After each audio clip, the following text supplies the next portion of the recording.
Hey guys, it's Caitlin, and today we are going to talk about weird TMI and embarrassing pregnancy symptoms. So, I want to talk about symptoms that no one told me about, things that happened that were weird or awkward or embarrassing, and no one really talked about them, never really heard of them. This is my 4th pregnancy, and just thought I'd talk about it. Someone commented on my last video asking for like embarrassing pregnancy things that's happened or something like that, and I was like, you know what, sure, let's share some embarrassing and awkward moments. But first I want to talk about symptoms. So the first thing I did write down, first thing was excess hair growth. And you always hear people talking about the growth on your head. You always hear about it, but I was a teen mom when I was pregnant with my first, and I remember specifically going to like my 24th or 5th doctor's appointment, and she had the Doppler, and she put the Doppler on my stomach, and I looked down and I was watching, and I noticed there was hair on my stomach. There was black hair growing on my stomach, and I've never had that before. It's always been vellus hair, very thin, blonde, nothing to it, soft. Thankfully the hair is not coarse, but it did change pigment and it did get longer, and it's black. I have black hair naturally. And the OB was like, it's normal, it's hormones, it happens. The color of your hair will change, the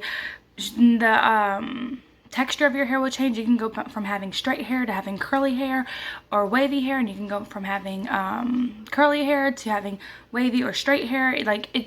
Your hormones drive your body crazy, and it can change the pigment of your hair, everything. And you will grow hair in places you've never grown hair before. With my 3rd pregnancy, Axel, the hair on my upper lip, the sides got dark. So like it literally happens, and no one really talks about that, or at least I've never seen it. Now, a second thing that happens is gassiness, and you hear everyone talking about burping and acid reflux, but no one talks about the actual like embarrassing part, which is farting.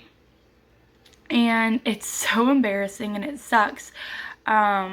Because it'll happen at inopportune times. You don't always know when it's going to happen, and then you're in public and you farted and you're embarrassed and you're like, excuse me, but it's normal. It's completely normal, but it's embarrassing. I will never forget, again, my first pregnancy, teen mom, me and my husband, he was my boyfriend at the time, we were wrestling in my bed, just having fun, tickling each other, playing around, and I farted, and I was so embarrassed. He was laughing at me. It was a train wreck of a situation, and it was the first time I was ever truly embarrassed in front of him. I was about 6 or 7 months pregnant at this point, and I just never forget that, because I didn't expect it. I didn't feel like I had to fart. I didn't feel like it was going to happen, but it did, and I was super embarrassed forever. I'm still embarrassed about that today. Another thing, this is a symptom that I've heard more now than I did back in the day. My oldest daughter is 11 years old, so I've been having babies for a long time. But it's discharge. Right? So when I was pregnant with my first child, my daughter, she had a lot of discharge, but I also had a lot of yeast infections. So I never had issues like that before. So I brought it up to my doctor. I was having yeast infection all the time, and she said it was normal, but she never really went into detail about it. It wasn't until I was pregnant with my second child that I went into detail about it, because I was thinking I was having a yeast infection, even though there was no scratch, no itching, no discoloration, but I was having a lot of discharge, and I brought it up to her, and she's like, that's normal. And I'm like, it's normal to have that? And she's like, yes, as long as it's not really watery, super thick, has a weird color to it, and doesn't smell, you're fine. It doesn't itch, you're fine. Apparently the pH in your downstairs area and your hormones make you produce a lot of mucus and a lot of discharge, and that happens.